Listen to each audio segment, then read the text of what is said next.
Inducted for the 5th time is Jeremy McGovern. Gov, congratulations, mate, on what was a difficult year, I'm sure, for the footy club, but at the same time, some personal spoils coming your way. You must be thrilled. Yeah, thanks, Goss.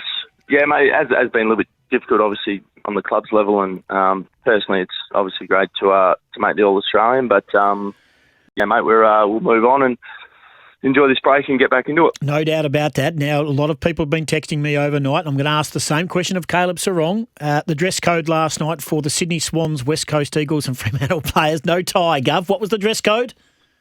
Yeah, well, the dress code was cocktail.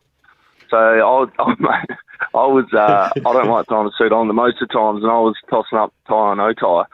And then obviously some of the boys didn't have them, some did. So we probably need to get that aligned, I reckon, next year for everyone going. But yeah, there was cocktail. Lukey Ryan had his sneakers on that he got from the op shop. So yeah, there must be a bit of miscommunication there. Did you miss out on an award last night, most courageous? I looked at the top 3. I had Jeremy McGovern pipped as my winner, and then you weren't even inside the top 3. How'd you feel? Mate, it is what it is. Mate, I think all players are courageous, so it's pretty hard to put it down to one, but obviously Zach Butters deserves to win for sure, but mate, I'm not really looking into it too much, to be honest. Hey, Gov, what's motivating you at the moment coming and rocking up for the West Coast Eagles, and how long do you think you can play for in this competition? Depends when you ask me, mate, I'll play as long as I can for sure.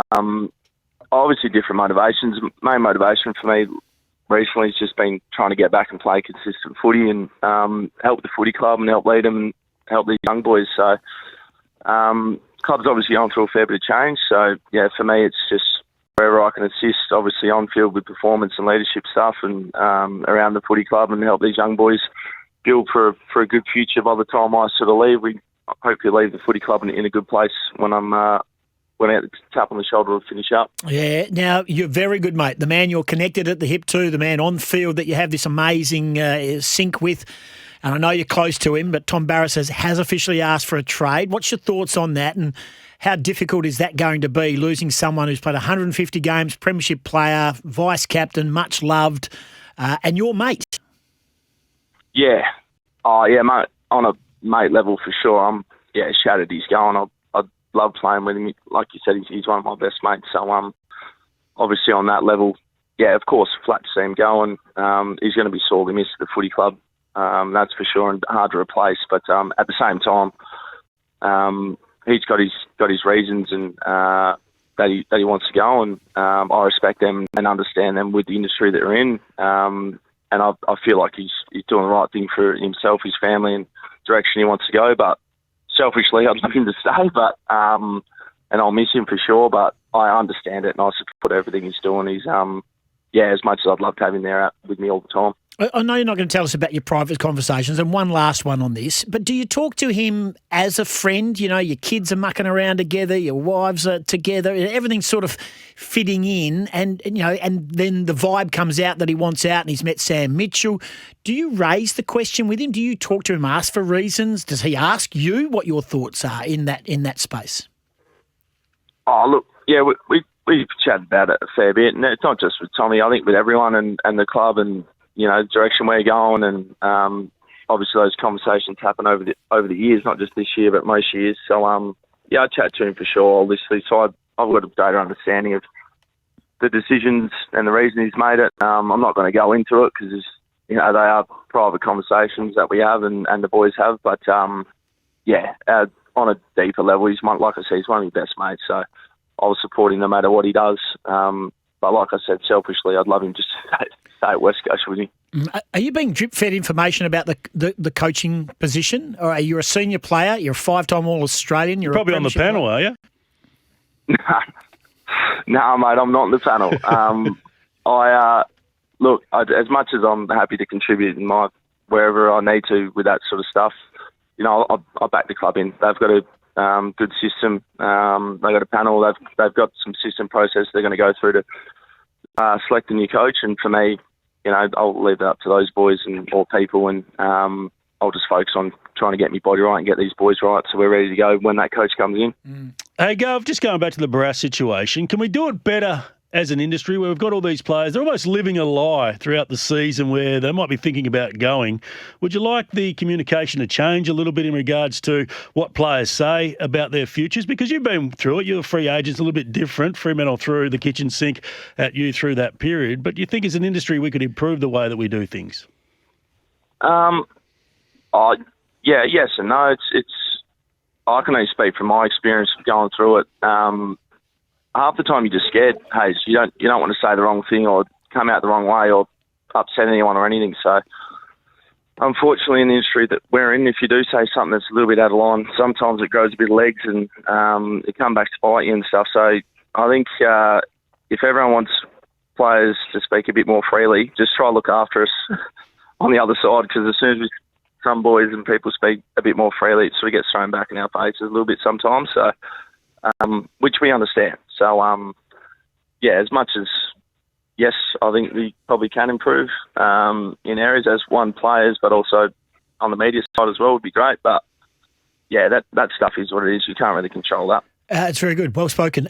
Jake Waterman, what a remarkable story. We talk about great stories that come out of All Australian. You're standing next to one in Jesse Hogan last night. What a great story that is at his third club. But the Loosh, Jake Waterman, the Snake, what a remarkable transformation. I mean, no one was smiling more last night than Jake Waterman. Yeah, mate, absolutely stoked for him. He's worked extremely hard. Not just, obviously, he went through a fair bit last year, health-wise, but I've seen it firsthand since I've been at the footy club. He's been working his way for a long time, mastering his craft. He's had a good opportunity this year, and he's really grabbed it and ran with it. So Jake deserves every bit of recognition he gets. He's a hard worker, and more importantly, he's a ripping fella. So I was stoked that he made it, and hopefully there's many more to come for him. Hey, Gav, you know when you're standing amongst this group of blokes and you know Chad Warner, his name gets talked about coming to sorry, that's not true. His name's been thrown up as a possible coming back to WA at some stage, whether it's next year, year after. Do you take the opportunity? Is there a perfect time to talk to a player when his name's in the media?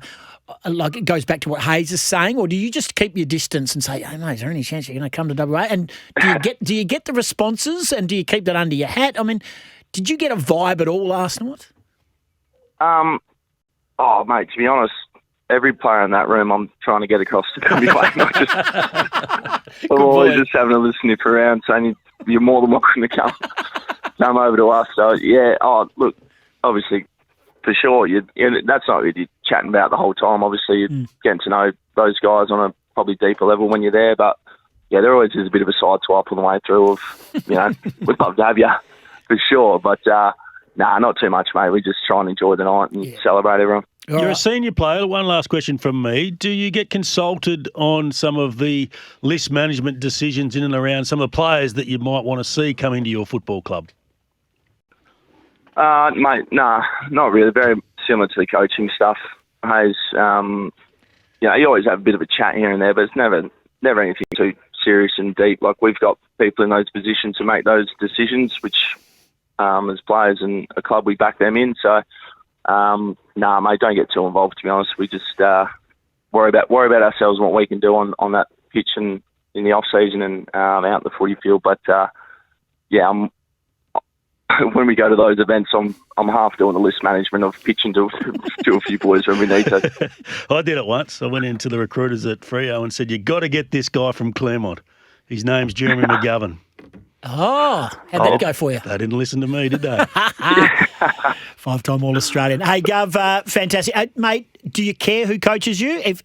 From an outsider looking in, do you think, from our point of view, we have no idea, but from you as a player at the coalface, do you need a development coach, or do you think you need someone that's already been there, done that? Look, I wouldn't know, Goss, to be honest. Like, obviously, a bit of both would be amazing for sure. I think we need a bit of both, I guess, in that sort of space. But like I said before, I'll back in whoever comes in, and I'll back in the club and the people that are making those decisions. So, whoever it is, I'm all in, and I'm sure all the boys will be all in. And I think just the excitement about a bit of a new voice and something different a little bit will help the group straight away. So and whatever other decisions get made around that, I'll back the club in 100%. Nice work. All right, we know you got to get on a plane. Last one for you. Shannon Hearn, the bunger. Name's been linked to coming back to the club in a row. How good? Yeah, mate. I love hearing that. That bit of news for sure. So, whether it's true or not, I hope it is. I reckon he'd be absolutely amazing. So, one, be good because I think he'll be great in whatever role he comes in. But two, it's get one of my mates back, someone around my age that I can talk to. Thanks for joining us. Have a safe flight. Congratulations, mate. Well deserved. Had a great year. Cheers, lads. Appreciate it. He's a ripper, and thanks for taking our call. SEN and TJM's Ultimate Giveaway. Spend $79 or more with TJM and enter to win the Ultimate NRL Grand Final experience in Sydney. Very candid, very honest, and spoke very openly about Tom Barrass and losing him. Where does he rank now, Jeremy McGovern? Like, there's not many West Aussies that have 5 All-Australian Blazers. In terms of West Coast greatest ever players, is he now inside the top 5 with that accolade? You've got Matera, you've got Judd, you've got Cousins. Is he next in line behind those guys? He's in the conversation, and further to that, one mark that set up the grand final moment was quite significant in the history of that football club. In relation to what players can say, because Tom looks like a bit of an idiot after what he said 6 weeks ago or 8 weeks ago, how can players handle that situation better? Can we just get to a point like at the end of every year, I'm going to assess my situation and we'll make the best call for my future, whether you're in contract or you're out of contract, because you don't know what might change throughout the season. Would you be happy for every player to use that line? I would imagine, and I will only talk of Tom Barrass, maybe things did change. Maybe Sam Mitchell seized the opportunity because maybe it was just it was out that he was been talked about, and then all of a sudden Sam Mitchell comes to Perth shortly after those grabs and said, mate, have you actually thought about it? And maybe Sam Mitchell just pitched really strongly and they have a relationship, and then all of a sudden Hickmott gets involved. There's a contract grievance in there somewhere, isn't there, that he believes he was promised something? Apparently, but, things change, and if they hey, look, he's got some massive currency, and he might be the one that gets a better player to the football club and a player that they need more. They've got good cover down there. Harry Edwards, Brady Hoff is going to really develop. And I, as much as he's a super player, Tom Barrass, and I actually like Tom Barrass. I think he's quirky, funny. I think he's very respectful, very learned. But he's, he wants to move on in his football life, football journey. But at the same time, that rug underneath him comment will probably live with him for a bit. Are you ruling out anything from the West Coast coaching position perspective? Like, are you ruling out Dean Cox completely? Are you ruling out Ken Hinkley? Are you not ruling out Ken Hinkley. Somebody else that could come into it that's still involved? That's in the what it's AFL starting finals? to look like, is it not? Does that not look? If I see, I wouldn't rule anything out. One person comes to me, one more person walks up to me and said, "Jared Schofield's already got the job." That's everyone I speak to tells me that. I'm telling you now, Jared Schofield's got the job, and it's a short-term job to establish this group, to get these kids started. Whether he's going to be the man that attracts the coaching, the next superstar to the football club, I don't know. I have no idea. I know the fact is that they would be derelict in their duty if they have not spoken to Ken Hinkley's people, John Longmire's people, or Chris Scott's people. Luke Beveridge? Luke Beveridge's people, again. Absolutely. I think there'll be managers at play here where they've got one more year for their coach, where they're saying, come on, give us some interest, and then you'll see them re-sign because they'll use that as leverage. I've always said this and say this again. Ken Hinkley right now is in the box seat to stay at Port Adelaide. But if Ken Hinkley does achieve something special this year, gets him to the big dance, Ken Hinkley has one more year to run. Ken Hinkley's people would be going straight to the management of Port Adelaide saying, I want an extension now. I want 4 years minimum. And if they don't get it, he picks up the phone and they ring West Coast and say, give me 5 years and I'm there. Can West Coast wait that long, though? That's the problem. Well, they haven't moved yet. Finals are starting next week. 5 weeks ago. Yeah, I know.